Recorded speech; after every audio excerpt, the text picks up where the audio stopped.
So guys, আজকে একটা ভৌতিক ভিডিও নিয়ে আমি এসেছি। সো ভিডিওটা আমি স্টার্ট করছি। তো একদিন আমি সন্ধ্যার সময় আর কি আমার মামার বাড়ি ছিলাম, মানে বেড়াতে গিয়েছিলাম আর কি আমার ভাইয়ের অন্নপ্রাশনের সময়। তখন আমার যে বড় মামার বাড়ি আছে আর আমার যে বড় মামা আছে সেটা হচ্ছে আমার মায়ের জ্যাঠতো ভাই, আর আমার যে নিজের মামা সেটা হচ্ছে আমার মা। তো আমার যে বড় মামার বাড়ি সেটা একটা গলির ভেতর দিয়ে। এখন আমি একদিন সন্ধ্যার সময় যে ভাইয়ের অন্নপ্রাশনে কেউ আসেনি, আমি একটু পোলাও মাংস একটু যা যা রান্না হয়েছে মা আমাকে বেড়ে দিয়েছিল, আমি দিয়ে আসছিলাম। তো দিয়ে আসার সময় একজন আমাকে বললো, তুমি কোথায় যাচ্ছ? তখন আমি বললাম যে আমি আমার বড় মামার বাড়িতে যাচ্ছি খাবারগুলো। তখন সে বললো যে আমি দিয়ে আসছি, তোমার যেতে হবে না একা, তুমি তোমার বাড়ি চলে যাও, আমি দিয়ে আসছি।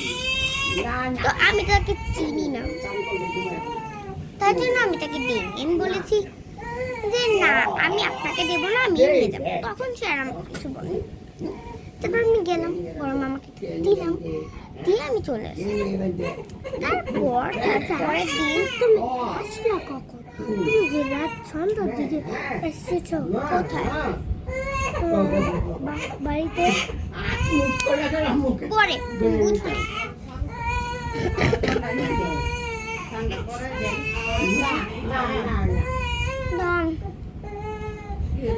সে তো আর জানে না যে আমি আমার মামার বাড়ি আসছি। আচ্ছা, তারপরের দিন আমার বড় মামা আমার মামি এলো আমাদের বাড়িতে। বললাম যে তোমার ভাইয়ের যে অন্নপ্রাশন ছিল, আমাদের তো কিছুই দিলে না, আমরা তো আসিনি, ভেবেছিলাম তোমার দিবে। এরকম বলে আমাকে আর কথা বলেছে। তারপরে আমি বললাম যে আমি তো তোমাদের বাড়ি গিয়েছিলাম, গিয়ে তো ওটা দিয়েও এসেছি, বড় মামার কাছেই তো দিয়ে এলাম। তারপরে বললো যে কালকে বড় মামা বাড়িতেই ছিল না, ঢাকা গিয়েছিল। তো আমি তো তখন ভয় পেয়ে গেছিলাম। তো তারপর আমি আর কিছু বলিনি যে আমি একটা মহিলাকে দেখেছি, সে আমাকে এইসব বলেছেন। তো যাই হোক,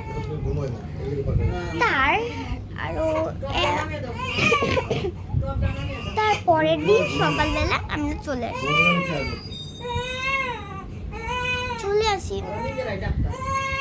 আবার তার চেয়ে আরো 1 মাস পরে আবার আমার মামার বাড়ি, মানে আমার মামার বাড়ি যাওয়ার দরকার পড়ে।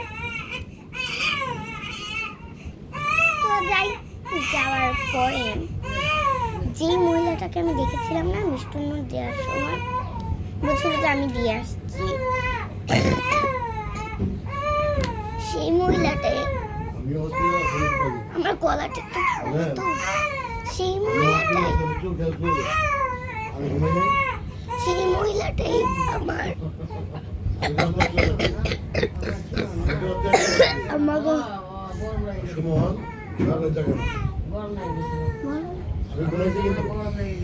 সেই মহিলাটাই আমার দিদার সঙ্গে গল্প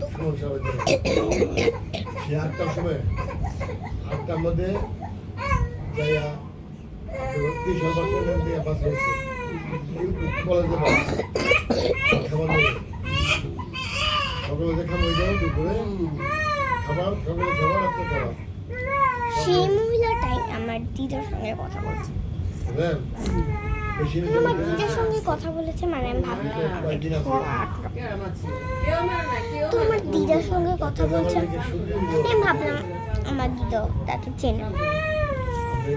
তারপরে সেই মহিলাটা যাওয়ার পর আমি রান্নাঘরে যাই। তারপর আমি আমার দিদাকে জিজ্ঞাসা করলাম যে দিদা সে কে? তারপর দিদা বললো কে, কার কথা বলছিস? আমি বললাম যে কেন, মাত্র যে একটা মহিলা এসেছিল। তারপর আমার দিদা বললো যে কোন মহিলা? আমি তো কোনো মহিলাকে দেখলাম না। তুই দেখলি? এইসব ভুলভাল বলছিস তুই, যা তো। আমি আর কিছু বললাম।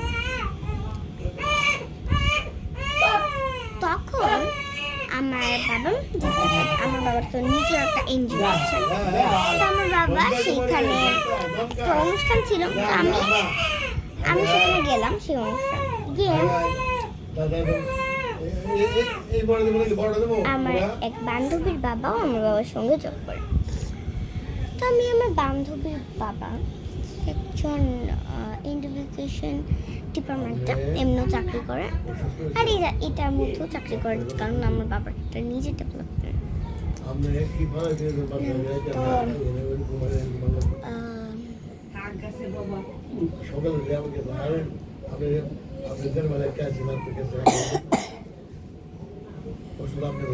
তারপরে সেখানে গিয়ে আমি আমার বাবাকে বললাম যে এই ঘটনা। তো এই ঘটনা বলার পর সে আমাকে বললো যে এগুলো মাথা থেকে বের করে দিতে, এগুলো নিয়ে না চিন্তা করতে। আমি আর এগুলো নিয়ে চিন্তা করলাম না। তারপরে আমি বাড়িতে চলে এলাম 4-5 দিন পর। সেই 4-5 দিনের মধ্যে যে কোনো একদিন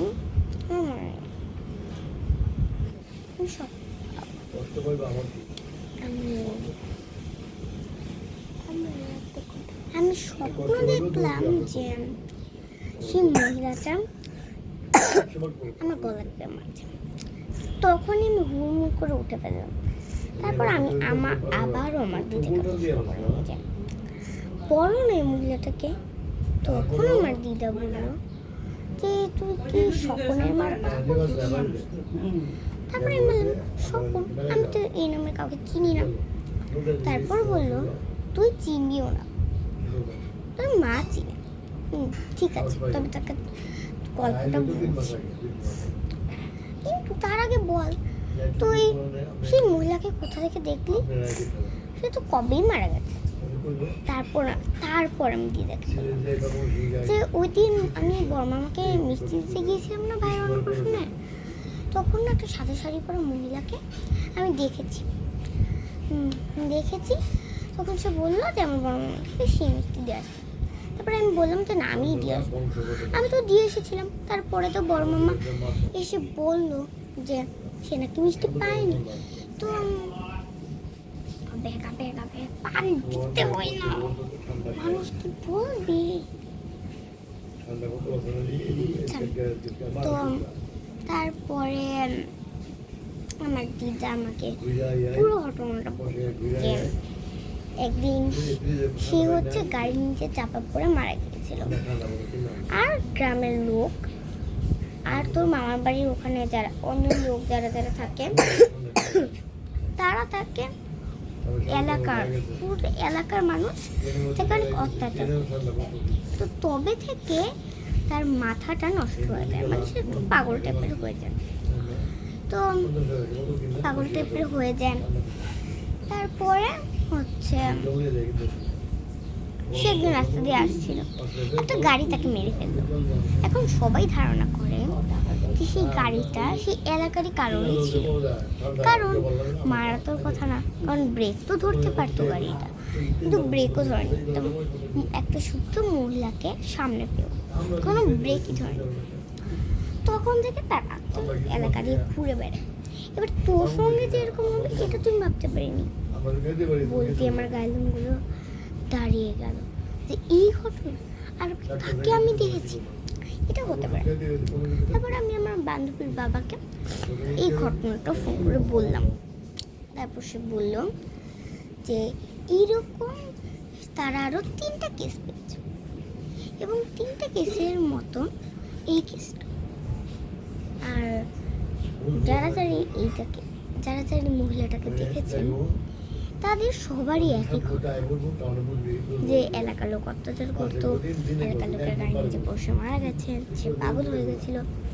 একই ঘটনা সবার মুখ থেকে শুনেছি। তো আমি আমার বাড়িতে এসে, তখনও আমার মা বাবা জানে না, আমি আমার বাড়িতে এসে আমার মাকে ফার্স্ট বললাম। আমার মাকে বলার পর আমার মা আমাকে বললো যে হ্যাঁ আমি একজনকে চিনি, সে আমার একটা দাদা। তো তারপর আমার মাও সেই একই ঘটনাই বললো যে এলাকার মানুষ তার উপর অনেক অত্যাচার তো সে পাগল হয়ে গিয়েছিল। এলাকার ধারণা যে এলাকার লোকের গায়ে নিচে সে মারা গেছে। তো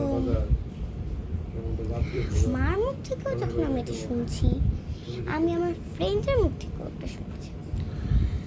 তো সবার মুখ থেকে শোনার পর এটা আমার কাছে স্পষ্ট যে যে কোনো একটা কিছু হয়েছে এবং সে চাইছে এই কেসটা যেন আমি ধরি, কিন্তু আমি তো আর এই কেসটা ধরতে পারবো না। তো আমার এক পরিচিত অ্যাডভোকেটকে আমি বললাম এটা, এই কথাটা বলার পর সে বললো এই নিয়ে কেসেও মামলা হয়েছে, অনেক কেস হয়েছে, কোর্টেও সে আসামিকে নিয়ে আসা হয়েছে এবং এলাকার লোকজনকেও নিয়ে আসা হয়েছে। এই মাথাটা একটু সরাতো। এখন এলাকার লোকজনকেও নিয়ে আসা হয়েছে, কিন্তু কেউ স্বীকার করে যে হ্যাঁ আমার গাড়ির নিচ থেকে মরে সে পড়ে সে মারা গিয়েছিল, হ্যাঁ আমরা তাকে অত্যাচার করেছি, হ্যাঁ আমাদের অত্যাচার পাগল হয়ে গেছে, এরকম কেউই বলে। তো তারপর শেষমেশে আমরা সেই স্বপনকে ধরে আনলাম। তো সেই স্বপনকে ধরে আনার পর সেই স্বপন আমাদেরকে এমন একটা কথা বললো, যেটা বলার পর আমাদের সবার প্রত্যেকটা মানুষের গায়ের লোম দাঁড়া হয়ে গেছে। কি কথা জানো? সে নিজে নাকি নিজের গাড়ির নিচে তার মাকে মেরে ফেলেছে। বল এটা কোনো কথা? এই ঘটনাটা আমি আমার দিদাকে বলি। দিদাকে বলার পর আমার দিদা বললো যে আবেগ এরকম করো না। আমার দিদা আমাকে বললো যে স্বপ্নও তো মারা গেছে, তুই ওগুলো কার কাছ থেকে শুনলি? সেটা বলতেই তো আমি প্রায় যাই অবস্থা। আবেগ এরকম করো না, ভালোভাবে বসো। এটা বলতেই তোমার গায়ের লোমটা দাঁড়া হয়ে গেছে। তো অনেকবার আমি এরকম ঘটনা শুনেছি এবং শোনার পর এইটা হচ্ছে আমার জীবনের সবচেয়ে ভয়ঙ্কর একটা ঘটনা। এরকম ঘটনা যদি তোমাদের কারো কাছ থেকে মুন্না, যদি আপনাদের কারো কাছে এরকম ঘটনা ঘটে থাকে তবে কিন্তু অবশ্যই বলবেন। তো আজকের মতন এই ভিডিওটা এখানে শেষ করছি।